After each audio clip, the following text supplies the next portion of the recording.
सभी को जय श्री कृष्णा। गंगा दशहरा पर्व की बहुत बहुत शुभकामनाएं। ज्येष्ठ मास के शुक्ल पक्ष के दशमी तिथि को गंगा दशहरा पर्व मनाया जाता है। ज्येष्ठ यानी वर्षता, हम कनिष्ठता से वर्षता की तरफ बढ़े। शुक्ल यानी उजियाला, जब हमारे जीवन की क्षुद्र वृत्तियां, हमारे तामसिक लक्षण, हमारे हिंसक विचार,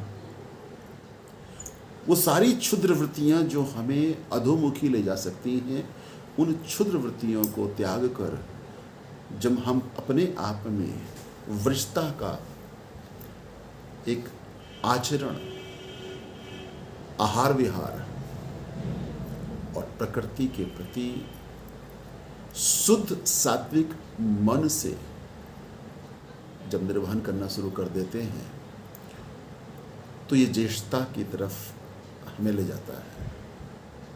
और जब हम कनिष्ठता से वरिष्ठता की तरफ बढ़ते हैं, तभी हमारे जीवन में अंधियारा उजियाला पक्ष में बदल जाता है।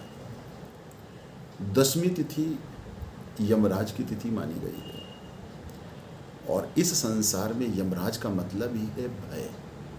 और भय इसलिए है क्योंकि अभी हम क्षुद्र हैं। भय इसलिए भी है, हमारा आहार व्यवहार, हमारा सारा का सारा जीवन व्रत तामसिक गुणों के इर्द गिर्द ही घूमता है, इसलिए हमें भय लगता है। जैसे ही हम देवी संपदा की तरफ बढ़ते हैं, हमारा वो सारा भय निर्मूल हो जाता है। इसलिए गंगा दशहरा पर्व की सार्थकता बहुत अधिक बढ़ जाती है। इसी दिन भगवान शिव ने अपने मस्तक पर भगवती गंगा को धारण किया। शिव अर्थात कल्याण। शिव के गले में सर्प भी है। सर्प जो विष लिए है, विष यानी कि विषय वासनाएं, विषय वासनाओं का अहंकार हमारे सिर चलकर बोलने ना लगे, हमारे मस्तिष्क में चलायमान ना हो जाए, हमारे मस्तक पे आरूढ़ होकर हमें अहंकारी ना बना दे। इसलिए गंगा की शीतलता को धारण करना बहुत जरूरी है।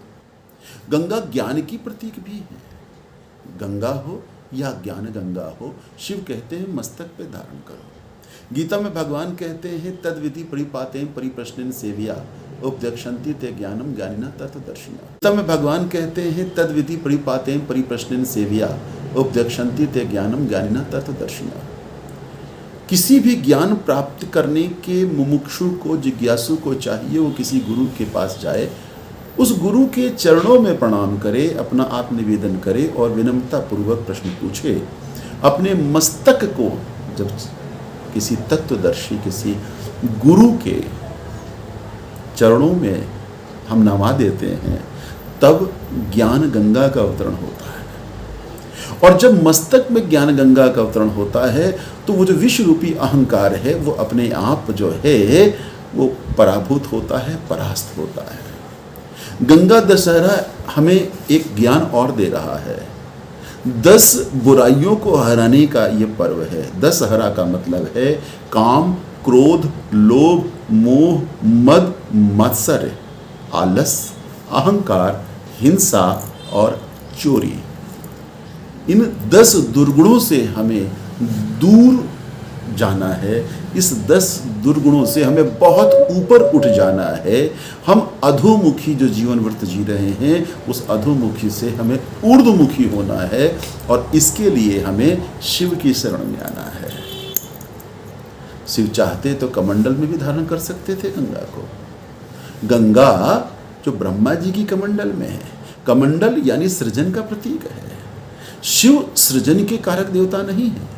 शिव समय से पहले संहार ना हो उसके कारक देवता हैं, और वो तब नहीं होगा जब हमारा ज्ञान, हमारा विवेक, हमारी प्रज्ञा, हमारी चेतना सिर्फ हमारे अंतस्थ में या हमारे ज्ञान के वो पांडुलिपियों या पोथियों में केंद्रित ना रह जाए।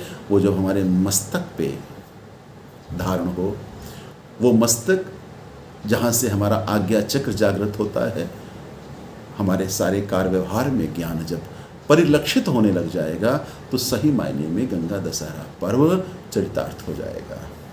पुनः एक बार आप सभी को गंगा दशहरा पर्व की बहुत बहुत शुभकामनाएं। जय श्री कृष्ण।